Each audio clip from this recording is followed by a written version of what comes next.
version 1 and done is the status of my rockumentary. This has been a labor of fucking love. Over the past 8 months, I've toiled, struggled through editing 12 terabytes of video footage. The rough breakdown of my progress was 2 months of organizing footage, and then 2 months each across 3 themes of editing footage.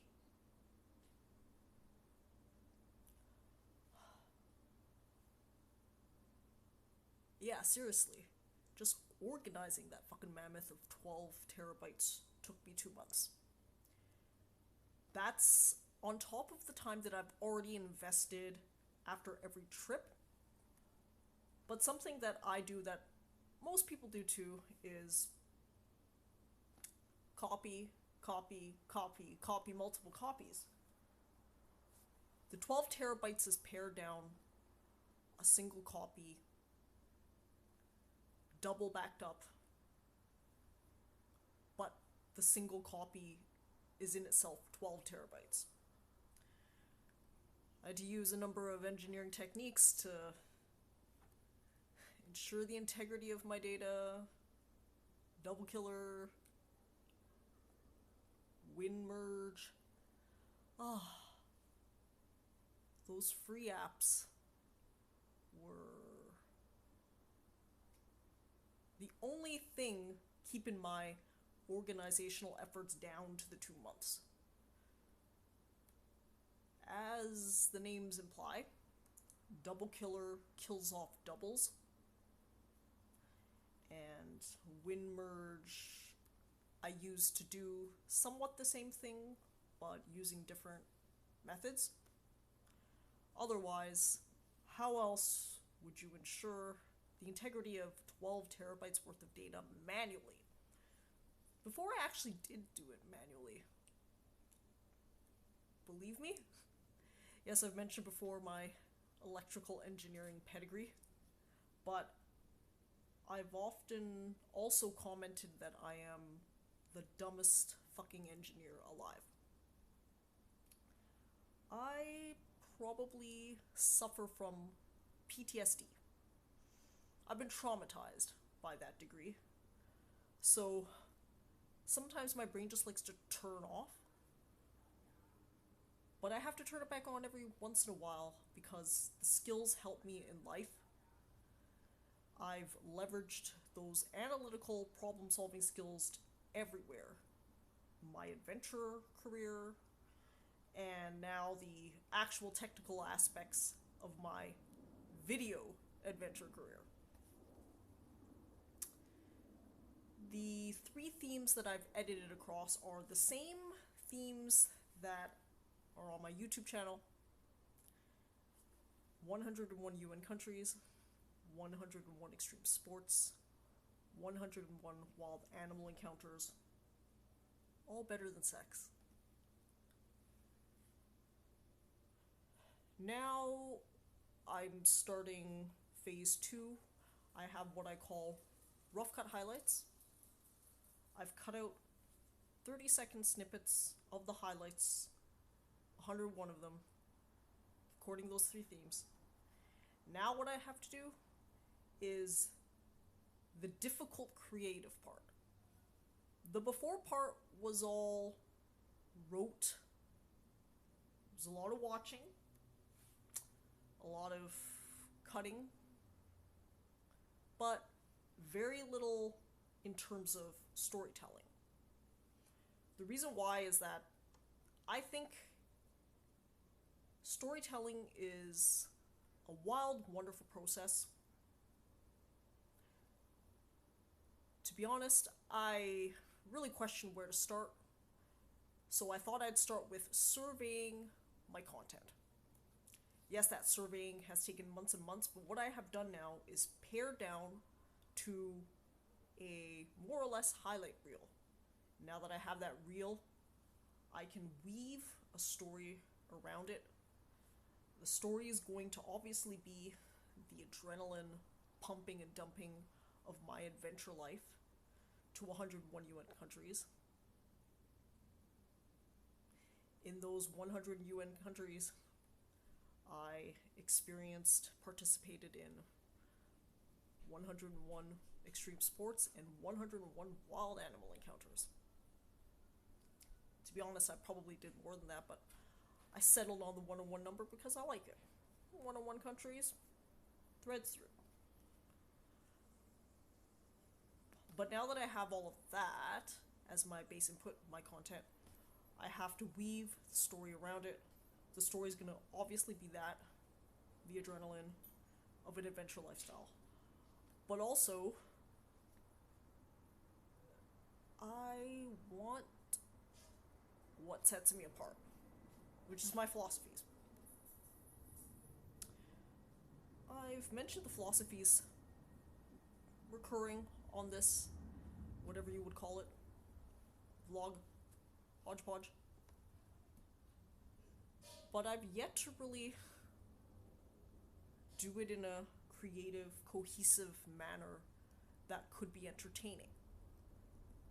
Most of this vlog process has really just been a stream of consciousness rough draft for years and years and years.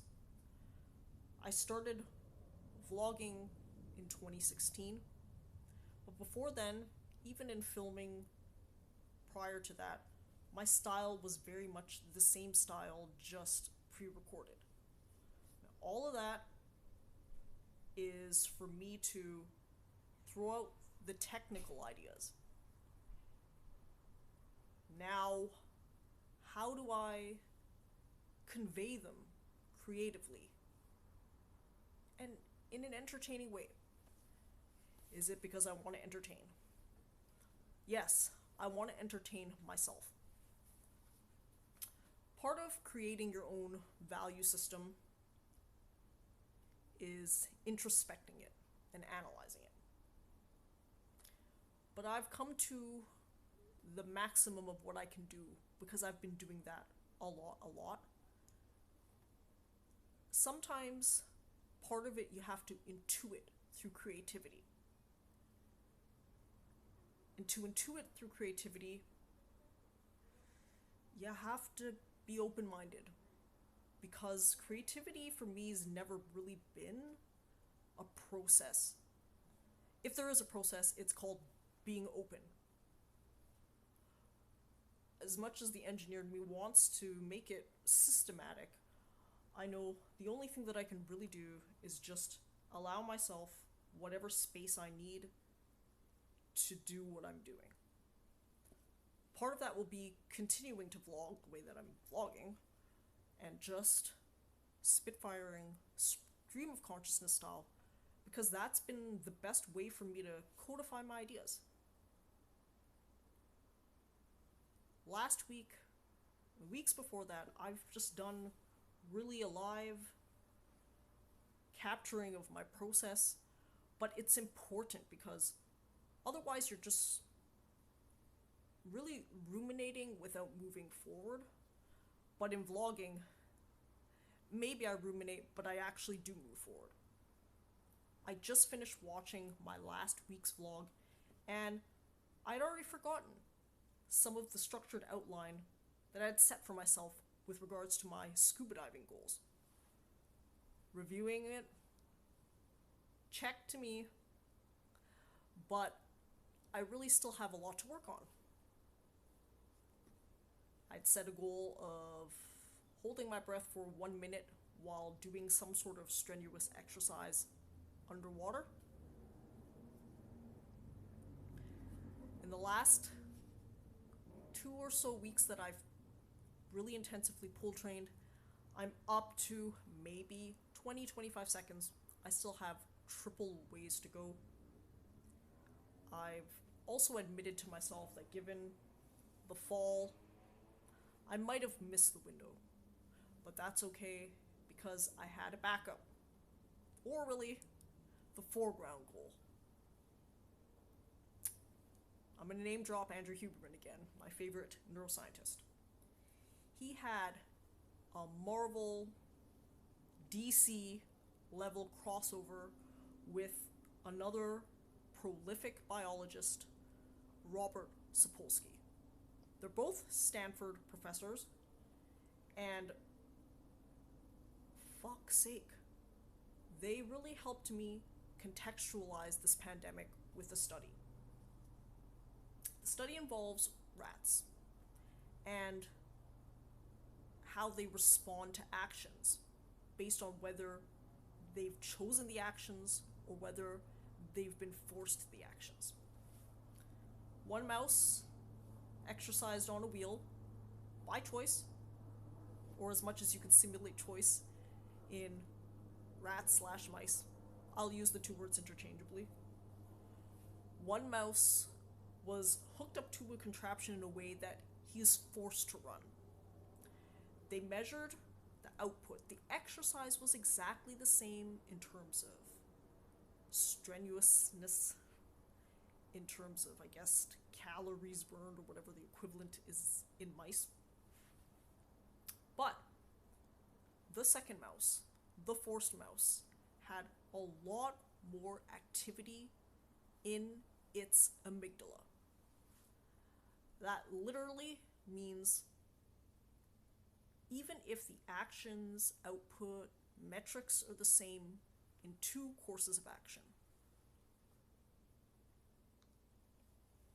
if one course was forced, you're gonna hate it, you're gonna feel stressed, and you're gonna burn yourself out. So the natural question that I had that they resolved is, can you use this information to trick yourself? What if you tell yourself that you chose? What if you tell yourself that you chose? Since I've been waxing poetic about my rockumentary, I'll apply it directly to this example. In March of 2020, when I was backpacking through Turkey, I never would have envisioned myself choosing to suddenly cut that trip short, to hunker down and quarantine in a worldwide pandemic. But that happened. It's been a year and a half. That constraint made me choose different choices than I otherwise would have. In many ways, I never would have done the stuff that I've done in this pandemic without the pandemic. Two things that I never would have done, but I would always wanted to do, even maybe subconsciously, is dance and create. Now, I've always been creative. I've always been creating. I know I call myself comedic, and sometimes I am, but at least I'm stream of consciousness. At least I'm interesting. At least I'm entertaining in that way. I never claimed to be an actual stand-up comedian. On a side note, I've actually hung around with stand-up comedians, professional ones, on cruise ships and other venues. And in real life, maybe many of them lack that natural charisma that you would expect. A lot of it is stage performance and acting. So, of myself, I like what I've built from my vlogs, travel vlogs, all live, to everything in between that I've done. But in the back of my mind, I've always wanted to dance. I just never had the time to really do it. I'd always dance wherever there was music, whatever skills I had. I've taken basic dance classes in every different style, ranging from ballroom to pole lap erotic. But I'd never actually learned the dance that I love the most, breakdancing. I'd never learned it because, honestly, just visually looking at it, you know it's the most difficult dance because it involves the most physicality. I'm an athletic person, But, I mean, there's some limits. There's some limits. But this pandemic, I can clearly remember that when I still thought I'd be quarantining in Turkey, the first idea I had was to dance where I was quarantining. I even started my dance days in Turkey and then subsequently continued it for up till now in Vancouver. But the thing that I appreciate the most, that I love the most, is that I actually choreographed my own dances while also learning to dance. That's something that was already starting to exercise that creative muscle in me, because I'd always wanted to, but I just never had that dedicated block of time where, quite honestly, I had nothing better to do. When weighing breakdancing with the potential to adventure travel, extreme sport, or animal encounter, I'd always pick the other three. But maybe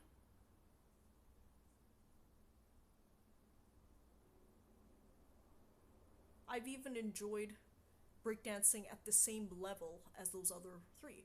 I mean, really, it is an extreme sport. So in many ways, I'm trying to reframe this whole pandemic as I chose. I chose to at least learn to breakdance, and I chose to at least choreograph dances. I chose it within a constrained situation. But technically speaking, if you think about life, it's always a constrained situation. Always. When I'm adventure traveling, when I'm extreme sporting, when I'm animal encountering, I always have constraints. Budget. Time. Energy. Then I have constraints outside of my control. The other countries. The other countries' requirements and laws. Other such things. So really, this absolute freedom that we think we have has always been tempered by constraints anyways. This pandemic is just another constraint.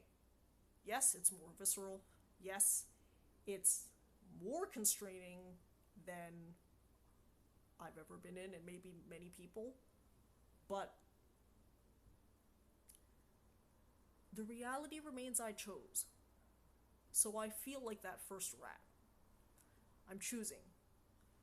So hopefully my amygdala can calm the fuck down.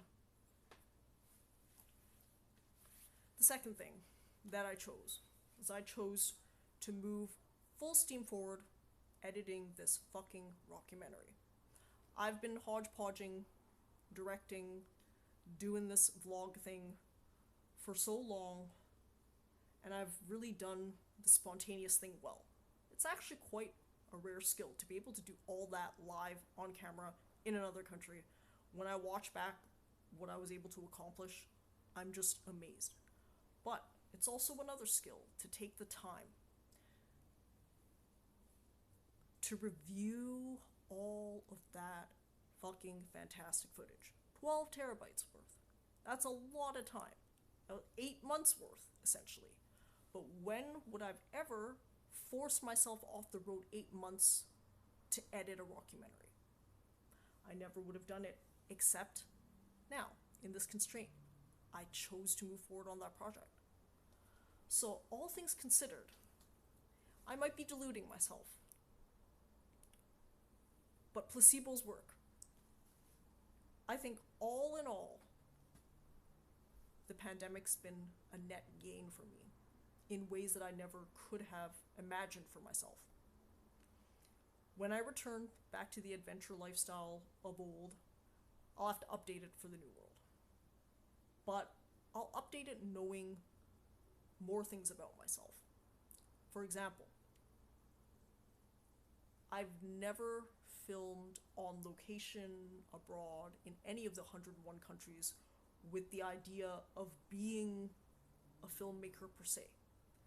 I just knew that I liked documenting things for my own purposes.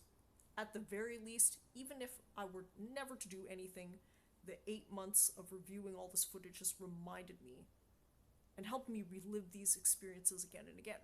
That's been worth its ROI, the return on investment for whatever money I spent. Has been the best ROI because I've really had a second wind in reviewing my footage. I really feel like I've been traveling the entire time.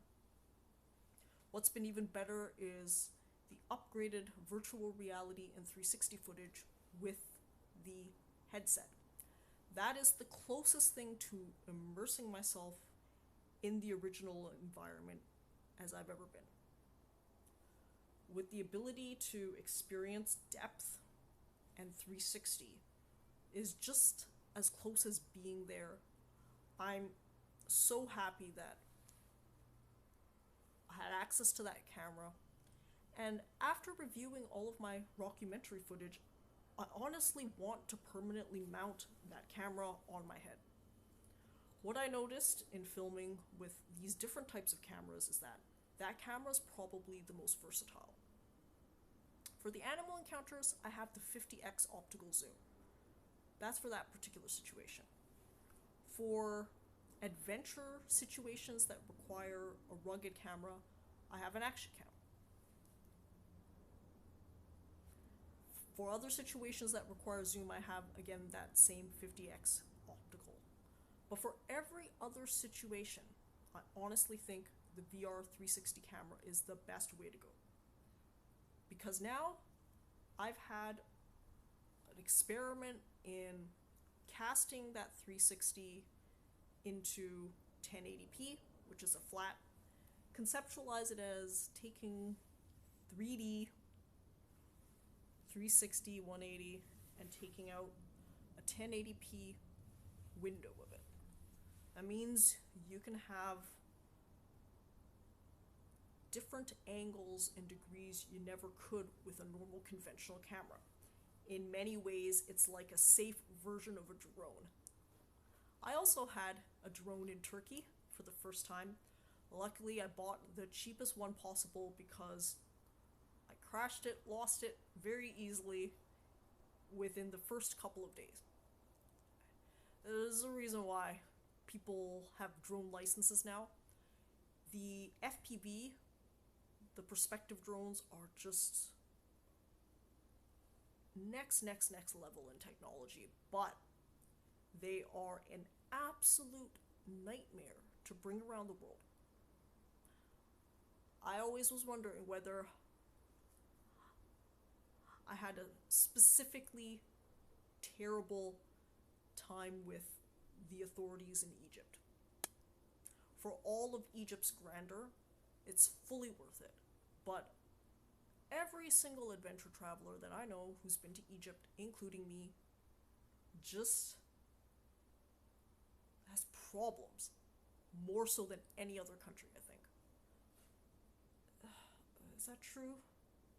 I mean, I've had some problems in the Western world, but just Egypt, I think it's because there's just something about it. Anyways, the point would be some of the major travel vloggers like Los LeBlanc had the Egyptian authorities take away their drones. This is happening more and more because drones do interfere with local airspace sometimes. So at the very least, given where I live, I need a license to fly a drone. That cheapy drone that I had, I just flew it inside the house, and I was already having troubles with it. So I think, to be very clear, I'll probably stay with the repertoire of cameras that I just listed. But what I'm trying to explain is that only in reviewing the footage do I know what kind of shots that I'd like to obtain in the future, and whether I might actually take a little bit of time to schedule them. What I mean by a little bit of time is maybe just a minute or two. To be completely honest, I think in reviewing the footage I had, I've done an exceptional job at multitasking and managing. Because when you're in those environments, when you're in those experiences, often once in a lifetime experiences, you have to do a number of things. Many times, people accuse millennials and others for being too technology driven. What they do is they document and Instagram, blah blah, to show off without actually experiencing the moment. Or so that's what older people accuse them of doing. But for me, being very conscious of that, I wanted to do both well. And if I had to pick between the two, I'd always want to experience first in the moment and have the documentation, the videos supplemented. Really what it would be is that upon watching and reviewing your footage, you should be able to have a prompt of what you felt like if you genuinely experienced the moment as it is. So it's a self-feeding process. It's a reinforcing process if it works well. So that's why it's worked well. That's why I can actually be so smiley during the pandemic, because I've largely enjoyed the other avenues that I've been able to explore. I've really enjoyed it. And maybe I am that first delusional mouse. I'm deluding myself into choice. Do we even have free will? That's another topic of concern between Huberman and Sapolsky. Do we even have free will? That's a big one. That's too much to cover in the couple minutes I have remaining, so maybe I'll cede that for next time. But the point is that I do really strongly believe that your perception of a situation does help you either feel good or feel bad. Help. I'm very clear that it might help. Whether it's the only thing remains to be seen. If anyone's curious enough, you can search up Andrew Huberman, Robert Sapolsky's, and they have so many resources. Andrew Huberman's podcast is one of the best things that's happened in 2021, alongside my Rockumentary version 1 and done, and my continued dancing and choreographing. You can see, this is it. Today, I had a rough day. Did a lot of things. To be quite honest, I was exhausted before vlogging. But now that I've gone through this entire experiment of placeboing myself, it's worked. I feel much better. I feel much more energetic than I did before I started. So I think it's at least some live anecdotal evidence that something's there. The thing with Andrew Huberman's podcast is that he just has such a big wealth of information that builds on top of itself iteratively. He has so many principles, practices, tools that have been transformative in me dealing with this year and being about as productive as I've ever been. That's the thing. If I were to be really honest, this has been my most productive year in terms of creativity. The adventures that I had experienced pre-pandemic were more like input data. And that's good. As a scientist, you gather evidence. The evidence comes in the form of experiences, knowledge, and all that. Now, with the dancing and the filmmaking, I'm synthesizing. I'm taking all of that input data, that experience, and contextualizing it. I mean, I've always been doing it, but I'm contextualizing it in a way that is really transformative to my life purpose and meaning.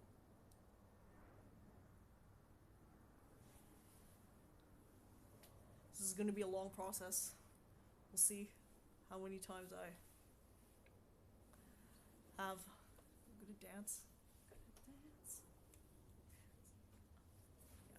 Today's a little bit of an off day for dancing, but I just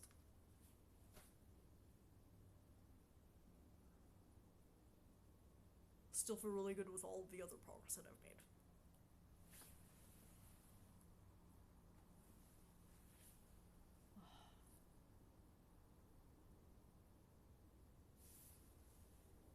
This is gorgeous weather.